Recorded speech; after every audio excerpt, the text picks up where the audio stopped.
We started this church March 4th, 2012, and I'm still amazed that people showed up at J.W. Wiseman Elementary School, and on that first day, it was so crazy because I can still remember the smell of that auditorium. I'm always amazed that people dropped off their kids to our kids ministry because all of our kids ministry was in the cafeteria, and so we literally used orange construction plastic stuff they use for construction to block off the different kids ministry areas. And I think it just showed me parents were really ready for a break. They're just listen, as long as you keep them in there while we go in here, we're good, whatever. And I look back and I remember the auditorium seats, they told us that those seats were put in there in 1977 and they were used then. And I remember we had to block off sections. We told people we can't sit in those sections. We'll end up getting sued because somebody's going to get hurt. And I'll never forget that first day, 482 people showed up, and there were people sitting in the floor, around the auditorium. And I just remember being man, why are people here? And I just remember early on, I've always kind of been, when I got saved at 18 years old, I always told people my hair was just on fire for Jesus, And I hope that if people that have known me the longest, they know man, I'm still here 20-something years later. I have an incredible zeal for people to know Christ, an incredible zeal for Jesus' church, and especially just a person who is willing to do whatever it takes to see people who don't know God to know Jesus in the full. And some of that, even in my youth ministry days, I tell people I would not survive as a youth pastor today because I would be in jail. I really would. Because we did some crazy stuff in student ministry. I was in student ministry for almost 16 years. And it's funny because Tyler, Wednesday night, apparently a kid, the basketball goal fell over and hit a kid in the head, and he had a cut, and they had to fill out an accident report. And I'm an accident report? What is that? Because I feel I would have had a book of accident reports in student ministry. We had a fifth quarter event one time, and we said, hey, let's have this idea. We're going to do a lock-in after church, after the Allen County football game, because our youth pastor just outside of Bowling Green. And it's we'll see who shows up. We get to the church after the football game. There were 800 students in our church, and we cleared out every chair in there. It was like a warehouse, and we rented inflatables. But we forget, teenagers don't use inflatables as they're intended. And some of the adults don't either. And so we rented the sumo wrestling costumes. Anybody remember those? And except for they didn't use them for that. We built skateboard ramps, and they would put the costumes on and skate off the hill that we had at the church and roll down in the costumes. And they used the mats in the auditorium for MMA fights. And so we had MMA competitions going on. We had all these other things. We had people skateboarding off of hills and sumo wrestling costumes. We had a broken collarbone that night. We did capture the flag at midnight, and one of our football players ran into one of the girls that was a cheerleader, snapped her leg in half. These are just a few of the chill stories I'm telling you about our student ministry. It was wild. Never filled out an accident report in my life. It was just, and the parents were you're doing a great job. I'm am I? I don't know, Lots of broken bones, lots of craziness.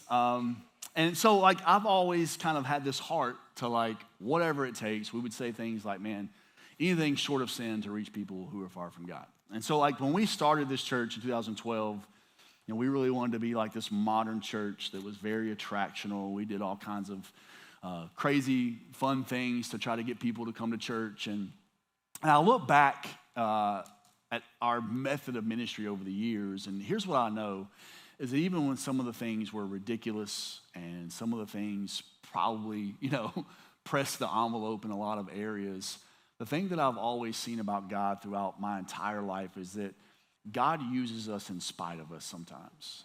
In fact, most of the time. I want to remind people, if you're here and you think your life is too screwed up to be used by God, read the Bible. Because 100% of the people God used were messed up. And that's not an excuse to stay messed up, but what I'm reminding us is I think sometimes we put too much emphasis on our own ability to make things happen in God's favor. Because if things go really well, we tend to like give ourselves credit. And then if things don't go really well, we tend to blame God. And I think there are moments that we did some things that I look back, and it's not that I'm like, I wish we hadn't have done it, but God has really shown me a lot of things that I think as a church that we probably should have done differently. And so in those, I always tell people our church is a tale of two churches. The first half is kind of this church that was very attractional based. We could draw a lot of people, but our discipleship was very low.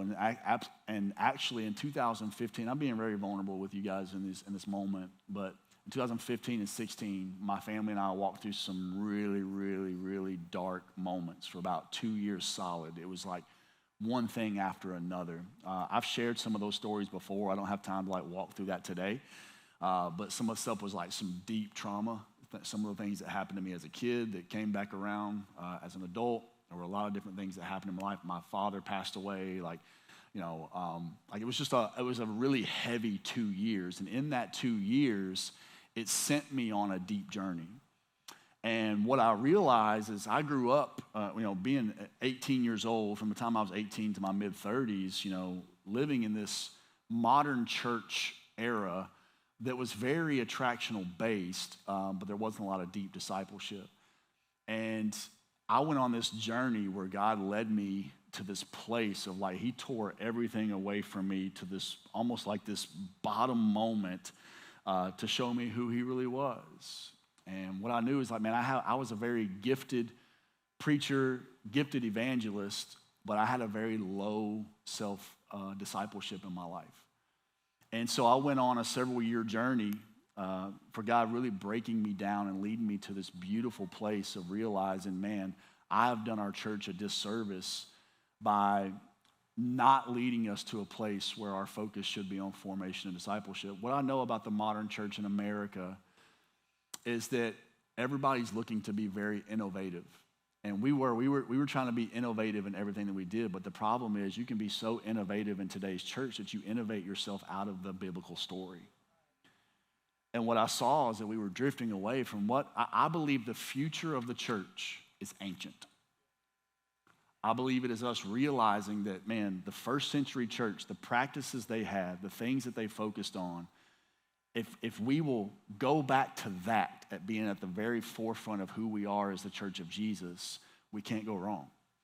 And it's not that the church has never been perfect. I want to remind us of that because the church is made up of humans. And humanity is a mess, which is why Jesus came in the first place. But Jesus still says, man, I take this mess and I use it for my glory.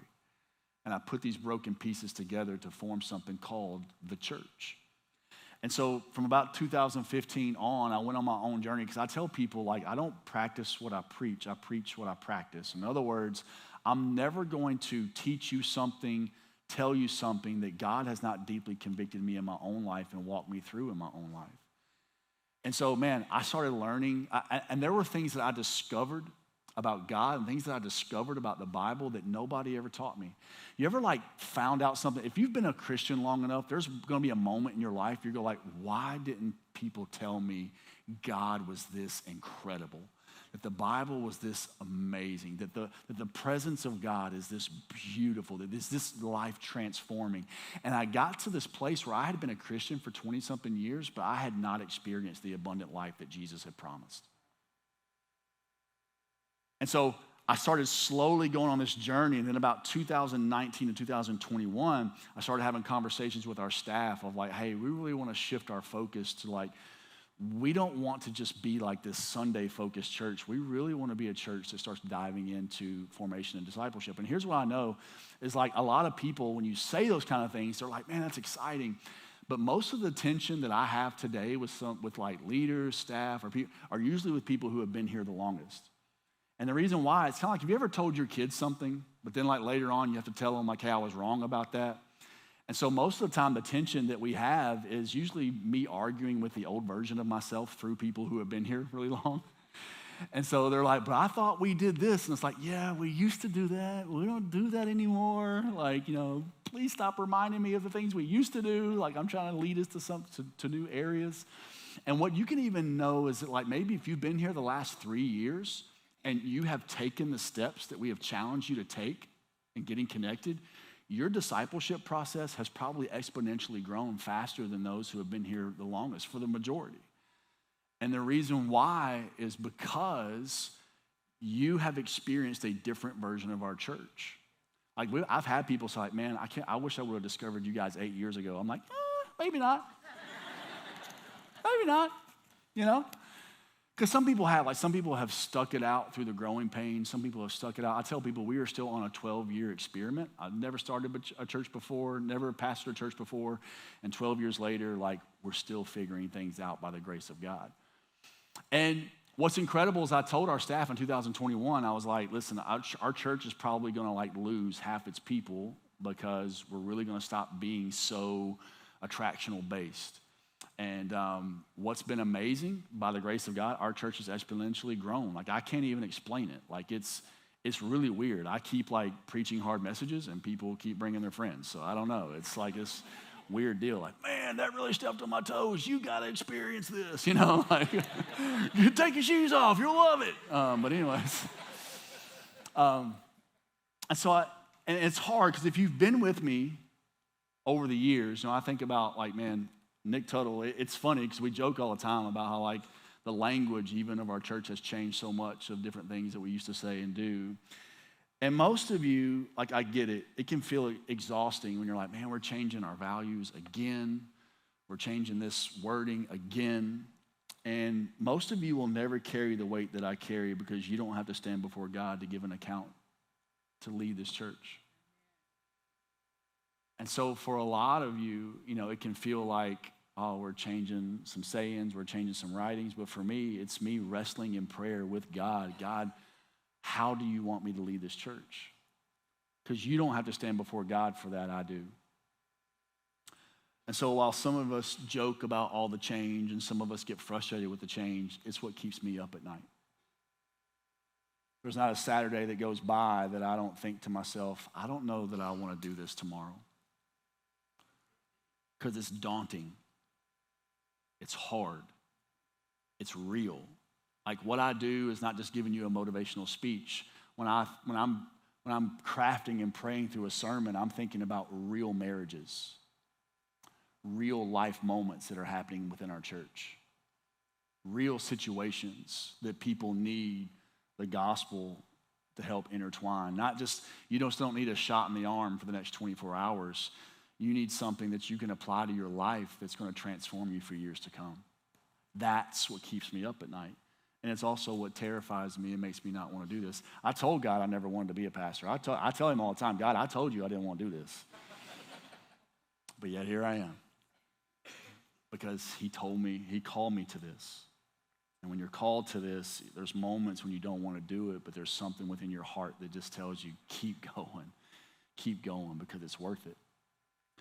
And so for me, when I think about this crisis of discipleship, I think about Paul's writing here because Colossians 1:28 and 29 burns so much into my own spirit and my own heart. And I really feel like what you see is Paul taking the command of Jesus seriously. Because I think a lot of us would say, if you've been in church for a long time, you've probably heard Matthew 28 preached quite a bit, and you've heard it called the Great Commission. But what I want to tell you is the church in America, we have experienced the Great Omission. We've done really good at listening to verses 18 and 19, but verse 20 gets thrown out of churches. And verse 20 says, teach these disciples to obey my commands. And while we have spent many, many decades trying to just get people into heaven, we haven't done a good job of getting heaven into people. And so I know that I can't control people's lives. I don't want to do that. I don't want that weight. God doesn't even want to control your life. God invites you into a journey to know him. And that's all I want to do today, is invite you into allowing the Holy Spirit to speak to your heart and what he wants to show you throughout this word today. And so I believe there are 5 things that Paul says in this text that I want to remind you is my responsibility. Because when I read Paul's language, when he says, I want to present them to God, it's a realization that my leadership, my teaching, and my calling is to help shape the overall maturity and purpose of the people God has entrusted to me. That is my purpose. It's not to just take attendance and celebrate that a lot of people show up, because honestly that stuff gets old. But it's like, how am I doing the work of the gospel that helps transform your life on a daily basis? And so the first thing you see Paul talk about is this idea of when. When. He says, so we tell others about Christ, win people to Christ. Paul is pointing to the priority of sharing the gospel. That's what he's pointing to. We are at an all-time low of people sharing the gospel. I'm talking about individuals in your everyday life. And the reason why is because so many people have church hurt and church hate. And so people are terrified to share the gospel with people because they're afraid they'll be rejected. We are not living in a post-Christian society. We are living in an anti-Christian society. So now we are at an all-time low where people do not feel the weight nor the necessity to win people to Christ.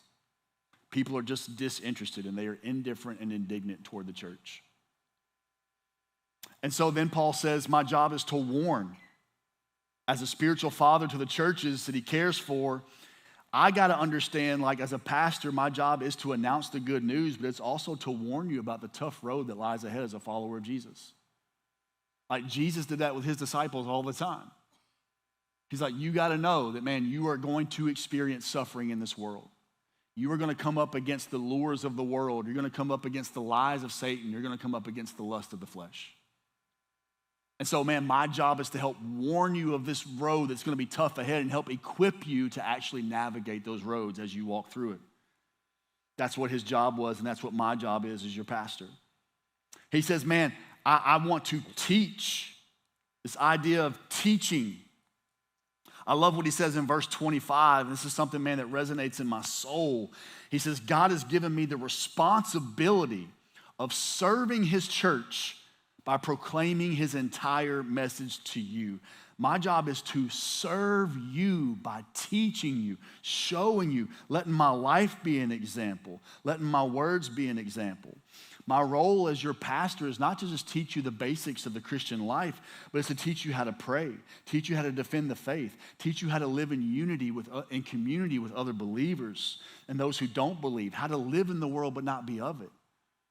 That is the job of a teacher and a preacher.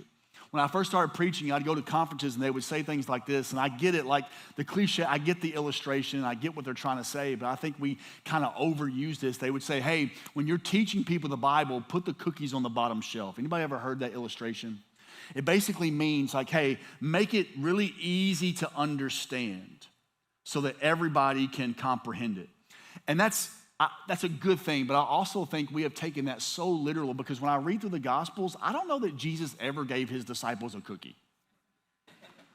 Like sometimes he would teach things and just walk off and they're like, can you explain that a little more? It's like you needed 2 ladders to get to the cookies in Jesus' teachings. You know what I mean?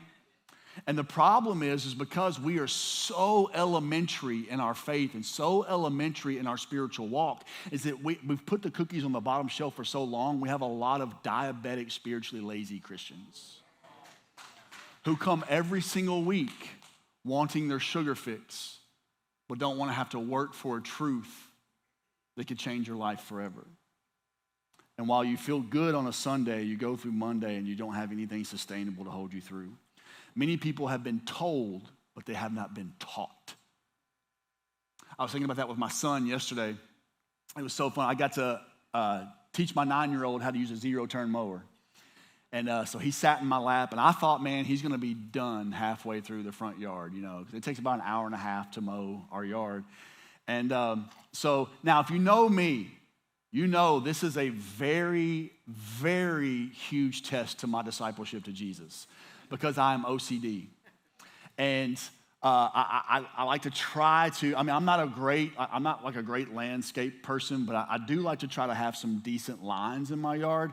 And so I know going into this dude is gonna mess up these lines so bad, and I have to smile and bear it, just like, Jesus, like help me, you're doing great, son. Inward, I'm crying, I'm like, just take control, but I didn't.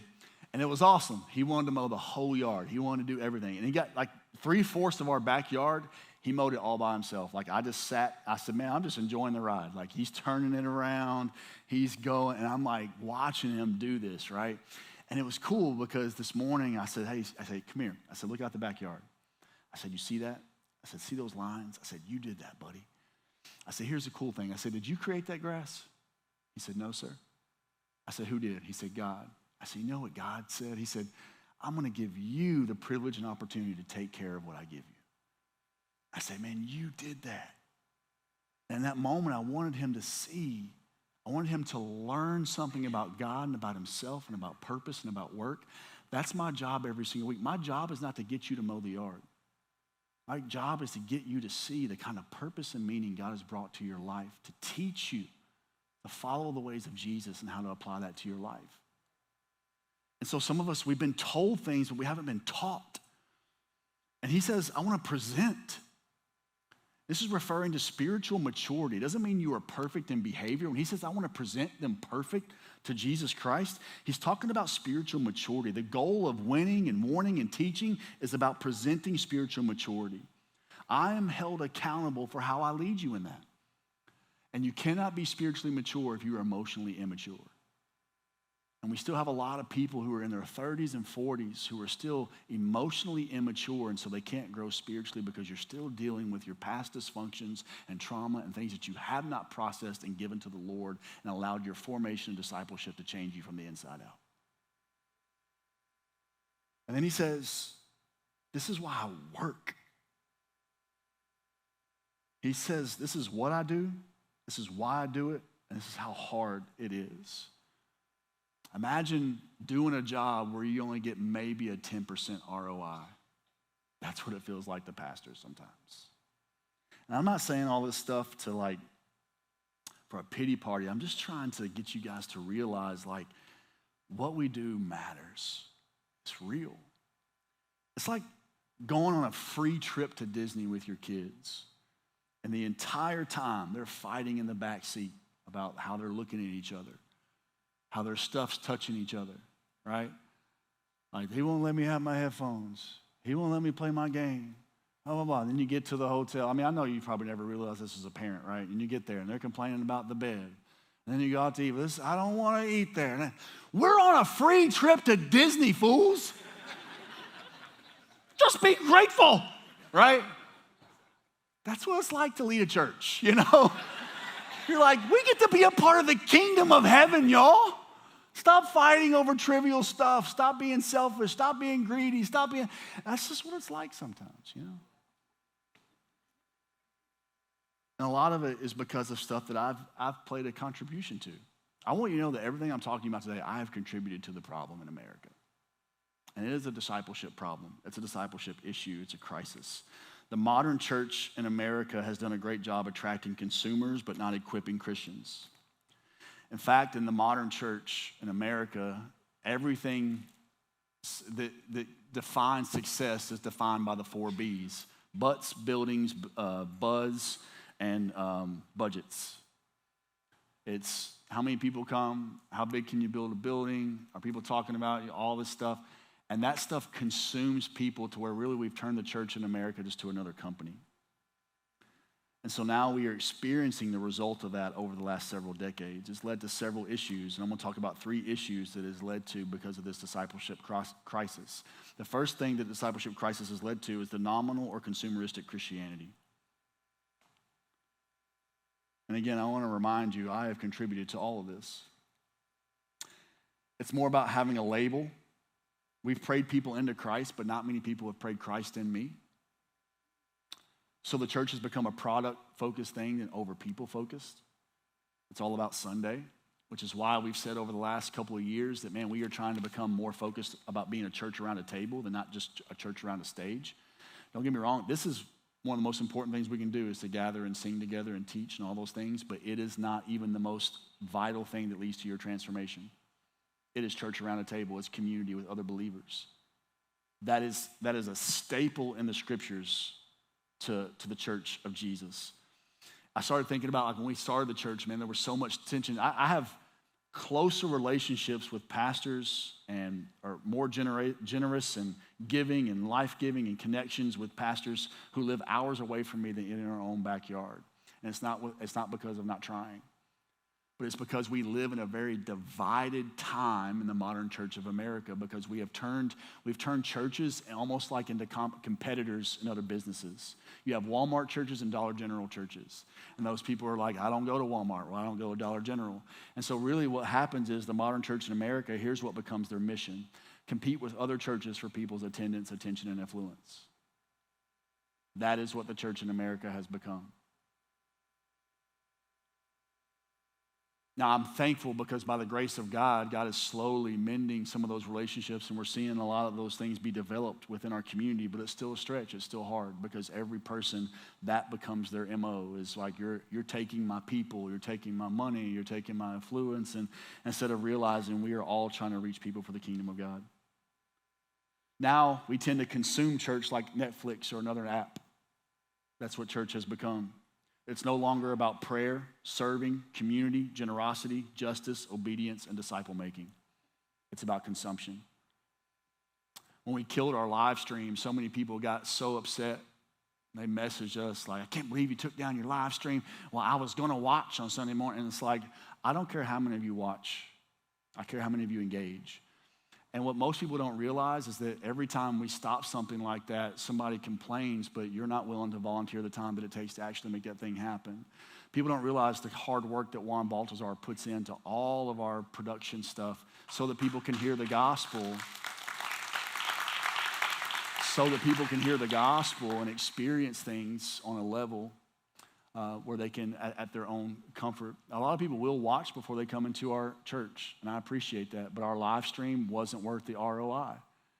And we didn't want to train people that church is something you can just sit and watch and consume, because I guarantee you 99.9% of the people who would watch online are washing dishes, eating, folding clothes, and everything else while they're trying to listen to a message. And so you'll get 5 minutes of the message, and that doesn't transform your life any other way. This is what's become the norm. We have over 1,200 people that will show up here every single week, and yet we had people begging people this week saying, hey, we don't have enough adults to serve in our kids' lounge this week. Because you come in every week and you see all the people and you think, man, these people got it under control. And this is not a guilt trip, but it's a reminder to you that don't serve. Maybe you think there's no place for you here, and you be surprised. It looks like we have our crap together every single week. You be surprised that it's by the grace of God we survive 3 experiences on a Sunday. We used to do 5. I don't know how we survived that. We used to do 2 on Saturday night and 3 on Sunday morning. And I stopped that stuff. I'm like, we ain't doing that no more. But this is what's happened. And it's led to shallow, biblically illiterate Christianity. The only time the average Christian in America opens a Bible is to find a random verse to copy and paste on Facebook to prove a point or attack a specific view. And so I want to remind us, spiritual depravity looks differently in every context. Some of you are spiritually depraved and you don't know it. We went to Costa Rica, and I met a young girl named Catalina who lived in the barrio of Urbana. Dirt floors, corrugated metal for walls, no electricity, no food, spider webs above her bed. And she had more joy for Jesus than half the people who make an excuse not to come to church every week because it's too cold outside or it rains or it snows. And as I was watching this young girl, I had a conversation with a friend. They were like, why do you think some people are born in certain places of the world and some people are born in better places in the world, like we're born in America? And I said, I think that is the problem, is that we have the wrong perspective, because we think that they're somehow less blessed because of where they're born. When in reality, that could create an attitude in us that creates a spiritual depravity. Because I'm going to tell you something, that young girl is filled with the love of Jesus. And while there is depravity in that neighborhood, 2 nights before we got there, a 16-year-old and a pregnant girl was killed over drugs. And in that neighborhood, in those neighborhoods like that in San Jose, the drug dealers will allow families to live in the barrios as long as they sell drugs for them. And they'll have kids sell drugs, and these kids, they'll bring in $6,000 a day worth of drugs. And they get paid by the bosses $60 in drugs, not in money. And what that does is that ensures that they're going to stay hooked on the drugs, and they'll continue to sell drugs for them until one day that kid's shot, thrown in prison, and then they get the next kid. That's depravity. But let me tell you what else is depravity. The guy who drives around in the pickup truck with a church sticker on the back of his truck and only shows up at church 2 out of 8 weeks and is living his life through the ideas of trying to overcome some sort of dysfunction or dad wound where he's trying to prove to his dad that he's a bigger man than he is. That's also spiritual depravity. Depravity is not based on where you are from or how much money you have. It is the condition of your heart. And this is the problem we run into in the South and in America. Because we have excess and because we have access to excess, we think we are somehow void of the need of God in our lives. And that is the problem I face as a pastor in the South every single Sunday. I'm 46 and I'm one of the youngest average age pastors in America. There are more pastors in America over the age of 60 than under the age of 40. More churches are dying every day in America than are being planted. And the church is not dying. The church is exploding in areas like South America and in the Middle East and some of the darkest places in the world because Jesus is close to the brokenhearted and the poor. Are we okay? Yeah. Y'all wrestling with me? Stay with me. It gets better. Later. And so this is the problem that we have. The second problem we have is the neo-prosperity gospel. This is the problem that our discipleship crisis has led to. You've heard of the prosperity gospel, which is the goal is your gain instead of God's glory. In other words, get money, get life, right? But here's what the neo-prosperity gospel is. It's actually quite new in our culture. It's the modified prosperity gospel. If you find your purpose, you'll find the good life. And what we've turned church or Christianity into is another version. It's the Christian version of the American dream. It's all about your performance. It's all about your gifts, your talents. Church becomes the launching pad for your music career. Church becomes the launching pad for your entrepreneurship. And, it becomes, in the 12 years I've been a pastor, over half of probably the disputes and tensions I've had with people are over positions they did not receive or positions that were taken away from them because they saw more in the title that they held instead of the church that they served and the God that they served. It's a real problem. It's a problem because we've created personality cults in churches where some of you, if you find out that I'm not preaching or somehow you're not going to invite a friend because you think that somehow Jesus can't change their heart unless I preach, that's a real problem.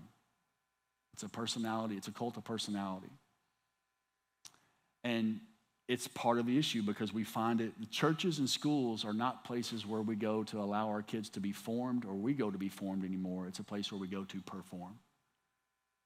And so that's why now in our culture, when our kids get any kind of feedback or, coaches can't coach our kids hard at all because you are destroying their own self-identity that they need to discover themselves. Who are you to tell my kid that he can be better or do something different? And so we can't coach anybody, we can't critique anybody because your whole goal is to discover self and you get to decide what that is. And it's interesting because the whole goal is self and the whole prerequisite to follow Jesus is death to self. And so that's why sports rule our lives in the South. We are more intentional about making sure that our kid can throw a ball correctly or kick a ball correctly than we are about how they follow Jesus and their discipleship. I can resign next week if y'all need me to. We'll just, I went through the stress of the second time registering my second daughter for high school. If you've never done that, I don't know. My first daughter, thankfully my oldest daughter, she's smarter than me because I was like the only one that went with her to register for high school. And like they did this whole orientation thing and they walk you. And in 10 minutes, my brain was just like, oh my gosh. Like I'm terrified that somehow my daughter's not going to graduate now because I didn't understand a word that lady just said about. And she's like, Dad, I got it. I got blah, blah, blah.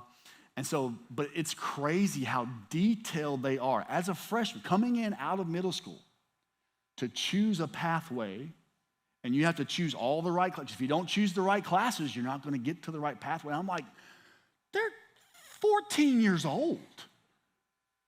And I'm like, the school system is more intentional about trying to create a path for them to fit into a cog of society than we are about discipling our children and following Jesus. And not only that, we have created a culture where we've asked our kids, what do you want to do when you grow up? And I think we need to stop asking our kids what they want to do when they grow up and ask them, what problem in the world has God gifted you to solve?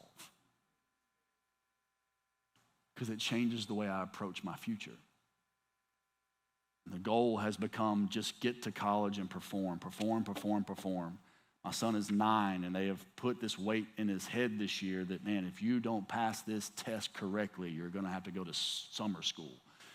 And it's like we're creating this pressure, but like we don't have any kind of intentionality of how we do that when it comes to leading this generation to Jesus and following Jesus. And so we have this neo-prosperity gospel. And the third problem that the discipleship crisis has led to is the progressive social gospel.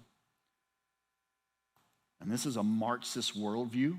It treats Jesus like he's a political revolutionary than he is the Son of God. Makes him like a street preacher. Very socialist and rise against the institution attitude. The number one religion in America today is politics. It is the fastest growing religion. And we have people who are so just divided. And the good about this social gospel, the good thing is that it does call out injustice. The bad is that it's hyper-world politics based. You do realize that Jesus showed intentional indifference toward political agendas, right? He was a conservative, celibate Jewish rabbi who was never married, never had kids, never slept with anybody. And every church that becomes increasingly progressive ends up closing its doors. Look across America. Every church that is adopting the worldview over the biblical view is closing its doors. It goes liberal, it dies. Listen, we should be all about justice. We should be all about those things. But when it does not include the gospel of Jesus and teaching people how to follow him correctly, it is all pointless. Could you imagine a first century Christian getting in a heated, violent debate over who the next emperor was going to be? They didn't do it. In fact, they were busy living. They wanted to live faithful, peaceful lives. But here's what you got to know. There is no middle ground when it comes to the war we are in against the spiritual darkness in our world. At some point, you're going to be forced to choose who you serve. And they were forced to choose, and they chose death in the light of the life of Jesus. This is the problem. I mean, right now, you talk about politics being the religion. We got one president who's naming Easter as Transgender Day, and the other one's making a Bible cover of himself. It's like, I don't know what, this just shows, and somebody, if you brought your Trump Bible, that's fine, it's whatever, but it's a problem. It's a problem. So what should our response be? 1, dedicate ourselves to the teachings of Jesus. Now, I want to remind you, I'm challenging Christians today. If you're not a Christian today, just say amen or whatever, but I'm challenging Christians today. To know Jesus, I must learn about what he said, how he lived, and what he commanded of his followers. That requires personal Bible study. It does. It requires for me to actually study the scriptures. Not just read it like a devotional, but study it. I challenge people all the time, read 1 chapter a day. Read 1 chapter a week, for that matter. I would go for quality over quantity. I'm trying to read the Bible in a year. Well, read it in 10 years. But go slowly and understand what you're actually reading. I tell people, start with the New Testament. Start with the Gospels first, then the New Testament. Because if not, if you try to start with Genesis, by the time you even get to Leviticus, you're like, bro, I don't even know what's happening right now. And some people have developed like this bifocal vision of God where it's like, Jesus, I really love the Son, but the Father, he seems kind of like an angry guy. But when you read the Gospels of Jesus, when you find out the character and the heart of God, it helps you understand the Old Testament better. Study the Gospels. Walk through the New Testament. And you can do that through a discipleship group. Maybe you're here and you're like, I need some help. We have help. If you go to our Next Steps page, you can find out how to form a discipleship group. And in these discipleship groups, we'll teach you like how to actually read the Bible and journal through that and help study, give you study helps, all of those things. Because the Bible is not just something we're trying to get through. It's something we're trying to get in us. Number 2, dedicate ourselves to the church of Jesus. So we're dedicating ourselves to the teachings of Jesus. We need to dedicate ourselves to the church of Jesus. This is really difficult for some people. You know, I was talking to my pastor friend who, he started a church in Florida, and then he moved to Costa Rica to go to the mission field again. And he was telling me in our last trip, he said, man, we're just having a hard time finding a church for our family. And it was like the first time it hit me, like I couldn't imagine that at this season of my life trying to find a place to worship. Like I think probably a lot of us, including this person on the stage, take for granted what we get to be a part of every week. That if you enjoy the community here, if you enjoy the teaching, if you enjoy the singing, if you enjoy what happens here that gives life, that is transformative, like don't take that for granted, because there are a lot of people who uproot their lives, move somewhere and say, well, I'll just find another church like GC somewhere, and they get somewhere and then they're out of church in 3 years because they didn't realize how hard it is to find community that is actually pushing you towards discipleship. And so for a lot of us, we take for granted the fact that we have a place of worship that can challenge us, encourage us, and push us to look more like Christ and less like ourselves. And the first suggestion I would tell you is stop trying to find a church that fits your imaginary perfect church, because you're not going to find it. Because what you're looking to do is to fall in love with a church and not Jesus.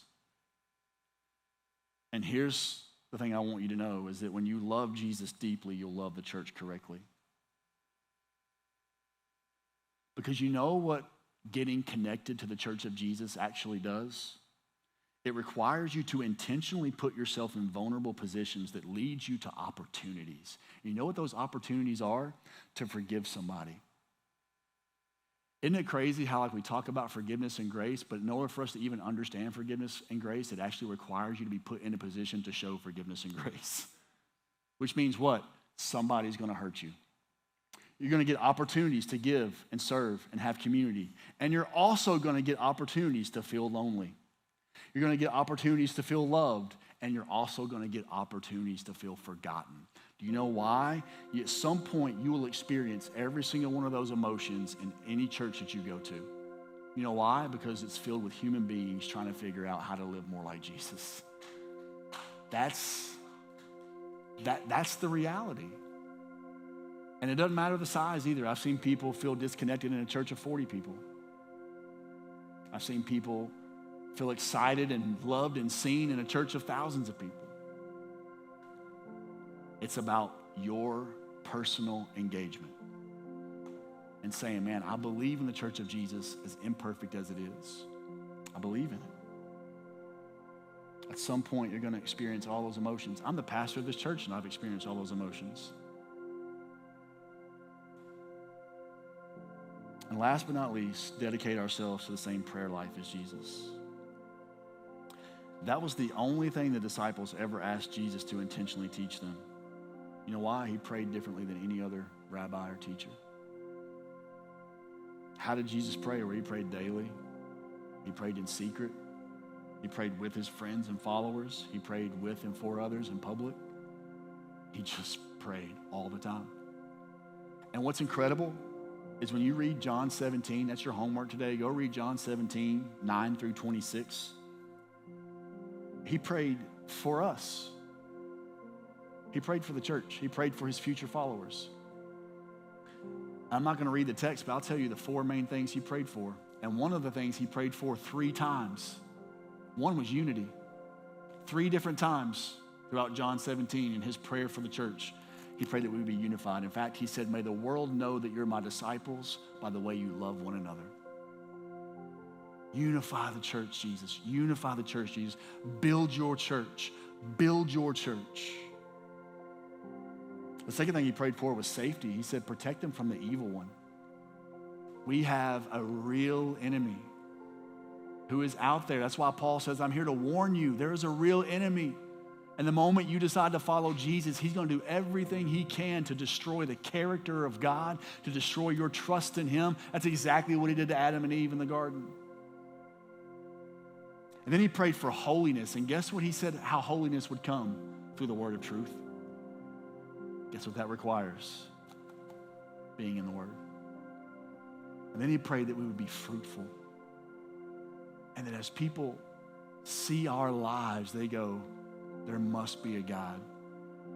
Glory to the God of the heavens, the creator of the universe, that he can take a life as messed up as mine and transform it for his glory. Because the temptation can be, for a lot of us, especially if you're here and you're a few generations ahead, I want to remind you, if you're a few generations ahead, you have great purpose here. We need you. People used to think they would come in the early days, they'd say, oh, this church is for young people. I enjoy coming, but this church is for young people. No, it's not. This church is for anyone who will say, I want to follow Jesus, be more like him, less like myself, and be in community with other believers to help transform my life for the sake of others. Anybody. And I find myself I'm at that age where I'm almost becoming the get off my lawn guy, and I'm trying to fight that. That's when you start realizing, I remember I used to be the guy driving down the road, music blasting, all this stuff. And now when people drive, like, turn that music down. Like, Jesus, soften my heart, But what happens is that a lot of us surrender to the attitude of lament over the good old days. I wish things were back like they were. I wish we'd go back to the hymnals. I wish we'd go back to this. I wish we'd go back to that. And it's funny because I think that's the temptation Jesus warned us about when he said to have faith like a child. As we grow older, we must keep the heart of a child. And here's what Carl Trueman said in his book, The Rise of the Modern Self. This is so powerful. He says this, but in terms of positive action, lamentation offers little and delivers less. As for the notion of some lost golden age, it is truly very hard for any competent historian to be nostalgic. What past times were better than the present? An era before antibiotics when childbirth or even minor cuts might lead to septicemia and death?